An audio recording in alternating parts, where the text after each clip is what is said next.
Okay. सो आपने कहा कि परमेश्वर की योजना नहीं थी कि ये बाइबल लिखी जाए। तो मैं टोटली आपसे इसमें डिसएग्री हूँ। जी। क्यों? क्योंकि मैं कंप्लीटली मानता हूँ कि परमेश्वर की योजना के तहत ही हुआ, इसलिए लिखी गई। नहीं तो इसकी हमें आवश्यकता नहीं होती। अगर इसकी आवश्यकता नहीं होती तो इसे परमेश्वर के वचन नहीं कहा जाता। जी। ऐसे तो बहुत सारे बुक्स लिखी गई ना, उनको तो नहीं कहा गया। आप जानते हैं कि बहुत सारे पुराने नियम में भी के समय में जो बहुत सारे बुक्स लिखे गए, उनको नहीं लिख माना गया कि परमेश्वर के वचन है। जो हम बोलते हैं साइलेंट ईयर्स में जो लिखे गए ना, जी। आपको पता होगा। नहीं मानते, क्यों परमेश्वर का वचन हम उनको नहीं मानते? जी। तो मैं इस बात से टोटली डिसएग्री हूँ कि परमेश्वर का उद्देश्य नहीं था। जी। उद्देश्यपूर्ण रीति से ही परमेश्वर अपने वचन को लिखित रूप में दिया। परमेश्वर ने मानवीय लेखकों को यूज किया, इस्तेमाल किया अपने संदेश को देने के लिए। जी। आप पुराने नियम से देख लीजिए, मूसा से लेकर आई मीन होल बाइबल में जो स्टोरीज है, लोगों को इस्तेमाल किया ना हम्म। परमेश्वर ने। आप इस बात से सहमत होंगे कि परमेश्वर ने लोगों को इस्तेमाल किया, मानव को इस्तेमाल किया, मानवीय लेखकों को इस्तेमाल किया कि वो अपने संदेश को दें। अगर ऐसा ही होता कि सबको परमेश्वर बता दे या उनको जरूरत नहीं होती, तो पौलुस को पत्री लिखने की क्या आवश्यकता थी? फिर कलीसिया में, कुरिन्थियों की कलीसिया में पहले ही अध्याय में हम पाते हैं कि वहां की कलीसिया वरदानों में अच्छी थी। पौलुस खुद प्रशंसा करता है ना उनके। उससे पहले कि वहां डिवीजन के विषय में बात करें, पहले ही अध्याय में आप देखेंगे पौलुस कहता है कि कुछ तुम में डिवीजन हो गए, तुम लोग कुछ इसके बोलते हैं, इसके अपोलोस के, तो पौलुस के, तो इसका तो उसका, फलाना ठिकाना। ये सब करने से पहले ही वो बोलते हैं कि तुम में आत्मिक वरदान है। तो उनमें तो था, फिर भी तो पौलुस को परमेश्वर यूज कर रहा है ना, चिट्ठी लिख रहा है, पत्र लिख रहा है, और उसको वो परमेश्वर के वचन लिख के बता रहा है। तो जी। परमेश्वर ने लिखित रीति से इस्तेमाल किया। तो मैं इसमें टोटली डिसएग्री हूँ, जिसमें कि आपने कहा कि परमेश्वर के योजना के तहत नहीं था। बिल्कुल ये परमेश्वर की योजना के तहत था। यस, ऑफ कोर्स, यीशु मसीह का आगमन था 316, मैं करेक्ट हूँ कि उसके लिए, कि परमेश्वर प्रभु यीशु मसीह इस संसार में, परमेश्वर ने अपने पुत्र को इस संसार में भेजा कि वे, हम जो पापी थे उनके बदले में क्रूस पर अपनी मृत्यु सहे, हमारे दंड को, बेसिकली हमारे दंड को सहे, जो परमेश्वर का प्रकोप हमारे ऊपर आना चाहिए था ना। हम पापी थे, हम हमको ये दंड मिलना चाहिए था। इसके बदले में परमेश्वर ने अपने योजना के तहत अपने पुत्र को भेजा, और उसके द्वारा हम बचाए गए। ये दैट्स करेक्ट, बिल्कुल सत्य है। लेकिन साथ ही ये भी सही है कि परमेश्वर ने अपने योजनाबद्ध तरीके से अपने वचन को लिखित रीति से कम कलीसिया को दिया। अगर ये इसकी आवश्यकता नहीं होती तो परमेश्वर, जैसे आपने पढ़ा होगा या जाना होगा कि कुरिन्थियों के लिए, कुरिन्थ की जो कलीसिया थी उसके लिए दो ही लेटर नहीं थे, उसके और भी लेटर्स थे, और भी चिट्ठियां थी जो पौलुस लिखा था, लेकिन कुछ दो आई थिंक नहीं मिले। अगर ऐसा ही होता तो फिर ये सारी चिट्ठियां, ये बाइबल जो ये अलग बुक्स हैं, ये सब ऐसे मिट जाते ना, ये ऐसे दब जाते, कहीं नहीं मिलते, अगर इनकी जरूरत नहीं होती या परमेश्वर की योजना नहीं होती थी। परमेश्वर की योजना 100% थी, इसलिए ही बाइबल और ये सब जो परमेश्वर के लिखित वचन है, वो क्या बोलते हैं, सेव हो पाया, बच पाया। ये परमेश्वर का ही काम, उसने ही अद्भुत रीति से इन्हें बचने दिया। नहीं तो आप जानते हैं कि 3rd सेंचुरी तक तो क्रिश्चियन इलीगल था, रोम के साम्राज्य में खत्म कर देते ना, रोम के द्वारा खत्म कर दिया जाता, वहां के शासनों के द्वारा जला दिए जाते इनके सारी किताब। कितने से, अगर ये वचन, लिखित वचन महत्वपूर्ण नहीं होता तो कलीसिया इतनी जल्दी, इतने उस समय में था तो इंक भी इतना महंगी थी, जो चाम्र पत्र जो लिखते थे पहली शताब्दी में, वो भी कितना महंगा था, फिर भी लोग खरीद के, लिख के, कॉपी कर करके अलग अलग कलीसियों में भेजने लगे।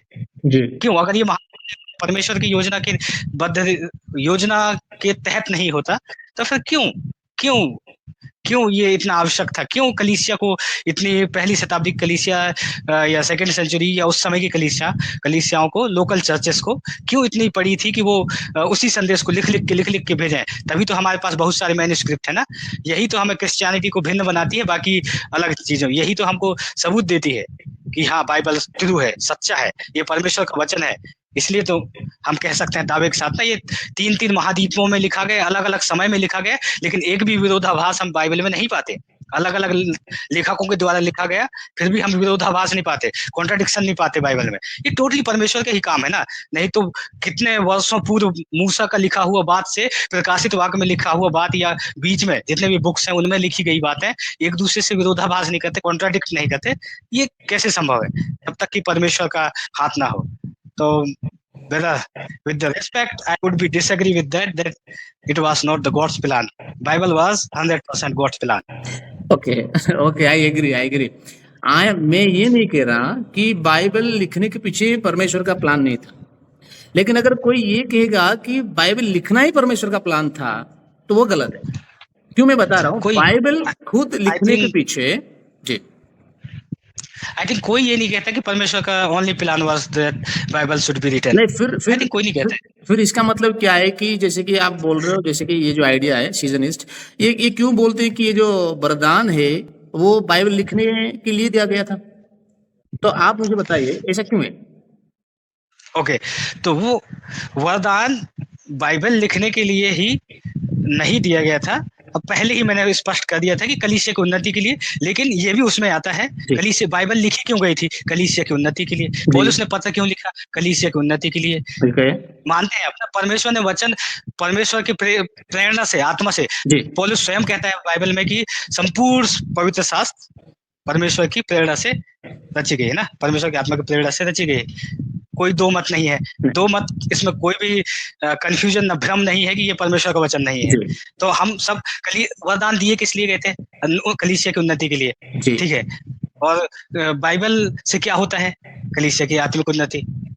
वचन लिखे गए ना, लिखित रीति से परमेश्वर ने अपने वचन को भिन्न भिन्न जगह पर या अलग अलग कलीसियाओं में अलग अलग लेखकों को, प्रेरितों को या नबियों को उपयोग करके क्या किया? वो कलीसिया की उन्नति के लिए ना। अब आपने कहा कि जो समाप्तिवादी हैं या सीजनिस्ट हैं, ओके, समाप्तिवादी, तो वो वे ये नहीं बोलते कि वरदान का उद्देश्य यही था। वो सब मानते हैं कि वरदानों का उद्देश्य जो था आत्मिक उन्नति, कलीसिया की आत्मिक उन्नति। और आपने नोटिस किया, आपने भी ये बात कहा था कि उनको जो चंगाई का वरदान था उनको मिल रहा था कलीसिया में लोगों को, या एक मालूम के बाद पतरस को मिला, तो उनको वो जो मैसेज दे रहे थे उसके पुष्टिकरण के लिए भी था ना। ओके, तो आपने भी इस बात को कहा। वही मैं पूछ रहा हूँ, जबकि ये वरदान जो भी दिया गया उसका जो मुख्य उद्देश्य था वो इंसान थे, लोगों के लिए वो था।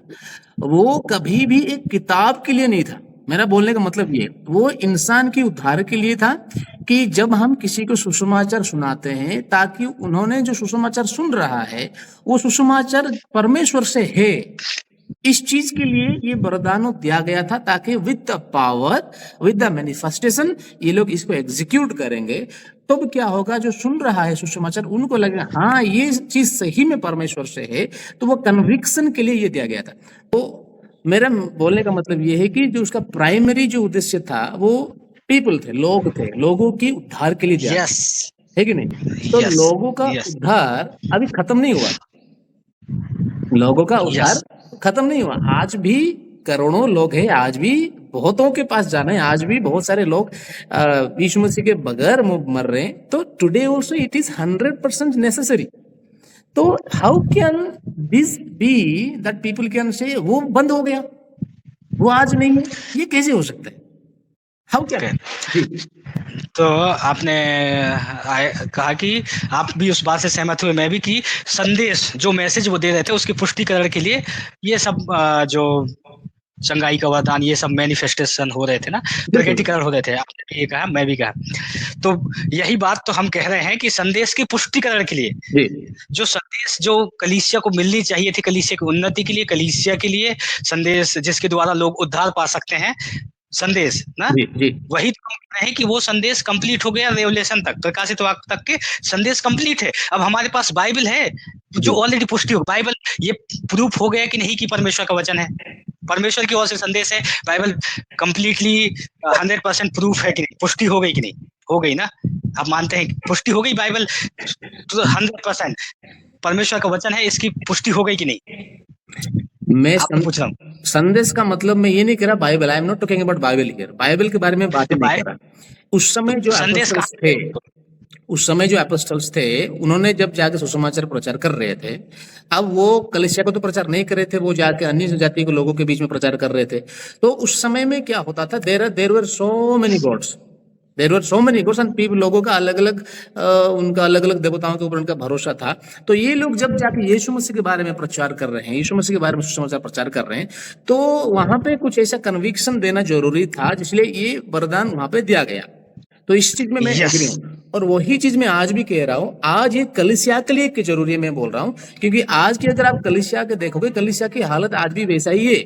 रहे थे वो वाला रेफरेंस आप दे रहे थे, पहला कुरिन्थियों 13:8 से जो आप रेफरेंस दे रहे थे, वो एक बेस रेफरेंस है जो कि सीजनिस्ट यूज करते हैं। लेकिन वहां पे गलत हम ये कर रहे हैं, जो ये मानने वाले जो है समाप्तिवादी जो आप बोले, ये लोग बोलते हैं कि नहीं, जो कैनन जो बंद हुआ, कैनन जो कंप्लीट हुआ, बाइबल जो कंप्लीट हुआ, तब ये बंद हो गया। तो ये एक रेडिकुलस आर्ग्यूमेंट है मेरे लिए, क्योंकि बाइबल क्या है भाई? बाइबल, क्योंकि एक वचन में लिखा है, जिनके पास व्यवस्था है उनके व्यवस्था के साथ उनको जज किया जाएगा, और जिनके पास व्यवस्था नहीं है उनको व्यवस्था के रोमन्स बगैर जज किया जाएगा। तो यहाँ बड़ी बात बाइबल नहीं है, व्यवस्था नहीं है। तो यहाँ बड़ी बात है हमारा जिंदगी, हम जी कैसे रहे हैं, हमारा जीवन कैसा है। तो बाइबल के लिए अगर इशू आते, बाइबल के लिए अगर ये वरदान दिया जाते, तो ये चीज आई एम नलिफाइंग, ये चीज मैं कंप्लीटली नलिफाई कर रहा हूं, क्योंकि यीशु मसीह आने के पीछे, वरदान देने के पीछे, ये सब काम होने के पीछे एक ही उद्देश्य है, इंसान उद्धार पाए। और इंसान आज भी उद्धार पा रहा है, इंसान को आज भी उद्धार की जरूरत है। इसलिए ये सारे का सारे वरदान वैसे का वैसे ये चीज हो ही नहीं सकते। ओके आपने शायद उन बातों को आई थिंक मिस कर दिया। मुझे लगता है कि जो मैंने कहा कि उद्देश्य बाइबल ही लिखना, उद्देश्य परमेश्वर का यही एक केवल उद्देश्य था। ये कोई नहीं बोलता। जो आप बोलते हैं कि समाप्तिवादी ऐसे सोचते हैं, लेकिन कोई ऐसे नहीं सोचता कि केवल यही उद्देश्य था। तो मानते हैं कि परमेश्वर ने मानवीय लेखकों को इस्तेमाल किया अपने संदेश को देने के लिए, और उस संदेश के पुष्टिकरण के लिए, जैसे आप भी मानते हैं, पुष्टिकरण के लिए और भी अन्य जो वरदान थे दिए गए थे, जो स्पेसिफिकली हीलिंग के वरदान, चंगाई के वरदान, अन्य भाषा का वरदान, ये चमत्कारिक जो वरदान थे स्पेसिफिकली उसके लिए दिए गए थे, इस संदेश की पुष्टि करने के लिए। अब हम तो अगर हम कहते हैं तो आपने एक और कोई पॉइंट था, मुझे मिस कर गया मैं, जो आप जो बोल रहे थे उस लेकिन हम जो अभी बात कर रहे हैं, ये बात जो हमारी चल रही थी वो ये था कि आप बार बार बाइबल को उद्देश्य बना दे रहे थे, उस पर लेकर आ रहे थे, लेकिन कोई भी यही नहीं कहता कि केवल बाइबल लिख जाए, ये उद्देश्य नहीं था। मेन उद्देश्य था कि परमेश्वर के संदेश, परमेश्वर का जो मैसेज है, सुसमाचार है, वो जाए ना। तो परमेश्वर लोगों को इस्तेमाल किया, ठीक है, उनके प्रेरितों के द्वारा, पहली शताब्दी की कलीसियाओं के द्वारा सुसमाचार फैला ना चारों ओर पूरे इसके सत्य होने की पुष्टि के लिए क्या देते, तो ये वरदान थे, जो चंगाई के वरदान, ये चमत्कारिक वरदान जो थे, इनके द्वारा उनका जो संदेश था वो पुष्टि हो रहा था। वही संदेश जो आज हम प्रचार करते हैं। तो मैं जो तर्क दे रहा था वो ये कि आज जब हम संदेश प्रचार कर रहे हैं तो हम तो टोटली कोई नया रेवलेशन तो नहीं बता रहे हैं, कौन सा नया प्रकाशन बता रहे हैं। जो हम प्रचार कर रहे हैं वो ऑलरेडी बाइबल में दे दिया गया है ना, कलीसिया को ऑलरेडी दे दिया गया है। जो ऑलरेडी दे दिया गया है, मैं मानता हूँ कि जो ऑलरेडी दे दिया गया है वही आज हम प्रचार कर रहे हैं। ठीक है, हमको जो ऑलरेडी दे दिया गया है, जो हो चुका है, जो डन है, कंप्लीट है, जी जी, प्रकाशन थोड़ी प्रचार कर रहे हैं ना। कि अगर नया प्रकाशन, अगर हम दावा कर रहे हैं कि प्रभु जी ने मुझे नया प्रकाशन दिया, तो हम उसको कंसिडर करें फिर कि ये परमेश्वर का वचन है, उसको बाइबल में ऐड करें फिर एज अ परमेश्वर का वचन ना। जब लोगों को दिया गया और लोगों ने लिखा परमेश्वर की आत्मा से प्रेरित होकर, जब प्रेरणा से जब संदेश उन्होंने दिया, परमेश्वर ने लोगों को इस्तेमाल किया, मानवीय लेखकों को, मानवीय लोगों मानवों को इस्तेमाल किया, तो उसको परमेश्वर का वचन कंसिडर किया गया। इसके बाद अगर ये जो चमत्कारिक, दूसरा मेरा तर्क ये है। अच्छा, मैं एक सवाल करना चाहता हूँ बीच में।